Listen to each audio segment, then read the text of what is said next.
Salam sejahtera Malaysia, denyut nadi suara rakyat bergema di channel ini.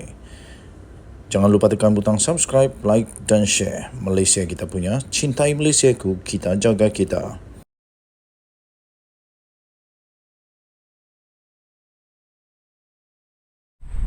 Salam sejahtera Malaysia, denyut nadi suara rakyat bergema di channel ini.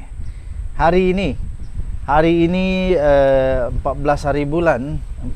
hari bulan Jun 2023.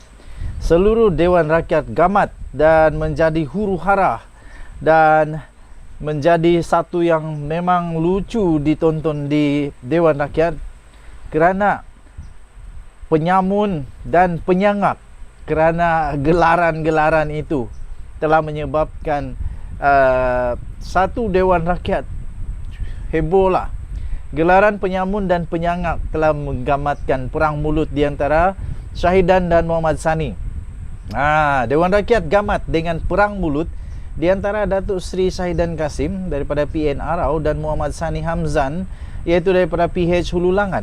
Apabila mereka masing-masing menggelar satu sama yang lain dengan gelaran penyamun dan penyangak. Insiden tersebut tercetus ketika Syahidan yang sedang membahaskan laporan tahunan dan penyata kewangan Suruhanjaya Hak Asasi Manusia atau Suhakam mula melemparkan dakwaan yang kononnya bahawa kerajaan telah mencabuli hak ahli Parlimen Pembangkang dengan tidak menyalurkan peruntukan sewajarnya. Syahidan turut menggesa orang muda supaya menolak dan menukar kerajaan sekarang. Saya fikir itu silap lah, janganlah. Tak payahlah nak hasut ke, tak payah nak provok ke untuk sokong mana-mana. Kerana orang muda tahu mana satu yang nak disokong. Sama ada mereka nak sokong kerajaan atau tidak, itu terpulang kepada mereka. Dan saya fikir orang-orang muda sekarang bijak-bijak, semuanya ada terpelajar. Muhammad Sani kemudian mencelah sambil melontarkan pertanyaan kepada Syahidan Kasim, iaitu adakah ahli Parlimen Arau itu sudah bertanya atau berbincang dengan kerajaan mengenai peruntukan untuk ahli Parlimen Pembangkang. Itulah soalnya. Sudahkah mereka berbincang atau hanya tiba-tiba saja muncul dan marah-marah? Kan bagus berbincang. Keadaan semakin menjadi lebih tegang apabila seorang lagi ahli parlimen daripada Pembangkang, iaitu Muhammad Hasnizan Harun daripada Perikatan Nasional Hulu Selangor, yang tiba-tiba bangkit dan menggesa Muhammad Sani supaya jangan membuat kacau. Sewaktu masing-masing tidak mau mengalah, Syahidan tiba-tiba menggelar Muhammad Sani penyamun. Sambil menuding jari ke arah blok kerajaan, termasuk supaya meminta ahli Parlimen Hulu Langat itu duduk. Penyamun gelar Syahidan beberapa kali sambil menegaskan beliau tidak akan bertolak ansur kali ini. Muhammad Sani kemudian bingkas membalas dengan gelaran penyangak beberapa kali. Selain juga sempat membidas Muhammad Hasnizan kerana sanggup bersekongkol dengan penyamun seperti Syahidan Kasim. Ini memang patutlah panas.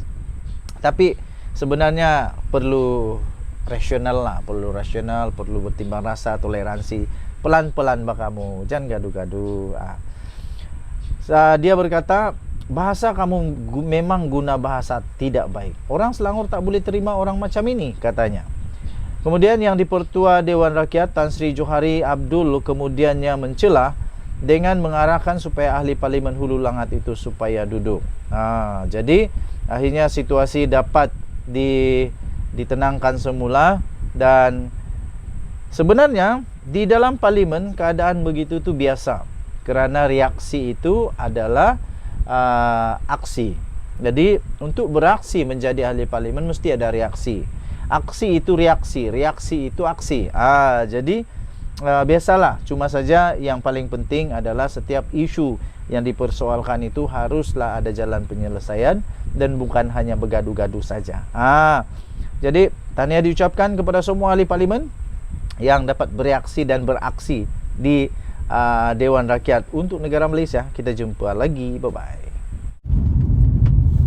Salam sejahtera Malaysia, denyut nadi suara rakyat bergema di channel ini. Saya berjalan di replika bulan. Replika bulan di jalan raya. Jalan-jalan di Sabah memang banyak yang teruk. Sampai ada ahli parlimen yang cakap itu seperti replika bulan. Kalau mau rasa macam mana jalan di bulan, jalan di Sabah. Ada kebenarannya juga. Kereta-kereta cepat rosak kerana jalan di bulan. Tapi tak apa, kita tetap bersyukur. Dan kita berharap kerajaan sekarang ini dapat memperbaiki. Datuk Seri Anwar Ibrahim sudah pun memberikan penjelasan berkenaan dengan perkara ini dan berjanji akan membantu semua negeri yang terkesan dengan keadaan jalan raya, keadaan air dan sebagainya. Okey, sampai ketika dia bertemu dengan pelajar di UMS, kalau tak silap, dia kata dia pun tak pasti dia sebenarnya naik bot atau naik kereta. Baguslah. Datuk Seri Anwar Ibrahim sudah ada pengalaman apa yang dialami oleh rakyat Sabah selama ini. Okey, tuan-tuan dan puan-puan yang dihormati sekalian, berkenaan dengan Datuk Seri Anwar Ibrahim dan Mahathir yang Anwar telah disaman oleh Mahathir sebanyak 150 juta ringgit kerana didakwa telah memfitnah Mahathir. Walaupun Anwar tak pernah sebut siapa, tapi Mahathir terasa dan dia saman Anwar. Adakah seperti yang berlaku kepada dana judi, seperti yang berlaku dalam dana judi, Anwar Ibrahim tak pernah berganjak dan tak pernah takut untuk disaman ke, untuk diambil tindakan ke oleh orang-orang yang berkenaan? Anwar tak pernah risau, tak pernah takut. Dan Anwar tak pernah berhenti pun sebenarnya untuk terus memperkatakan tentang bagaimana dia dapat mengumpul berbilion. Tapi dia tak sebut siapa itu dia. Adakah Anwar Ibrahim sedang mengumpul bukti yang paling kukuh? Seperti dana judi, Anwar Ibrahim nampaknya tak perlu buat apa-apa pun. Tapi ada orang yang tampil membawa bukti. Ada orang yang tampil membawa bukti kukuh kepada SPRM, sehingga akhirnya SPRM telah pun berbuat keputusan untuk SPRM membuka kertas siasatan kepada dakwaan kononnya Perikatan Nasional terima dana judi. Adakah Mahathir juga akan jadi begitu juga? Tak payah Anwar Ibrahim untuk membuktikan, tak payah Anwar Ibrahim untuk keluarkan bukti, tak payah Anwar Ibrahim untuk serahkan bukti, tapi akan ada orang yang muncul yang membawa bukti kepada SPRM. Mahathir sekarang ini nampaknya terlalu sibuk dengan usaha beliau untuk proklamasi orang Melayu.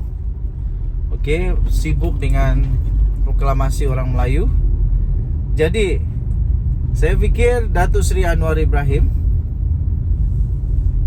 tidak akan seperti dia kata di dalam dana judi itu. Dia kata dia tak akan cakap kalau tak ada asas. Begitu juga dengan kes Mahathir ini. Tun Mahathir terasa dia yang disebut.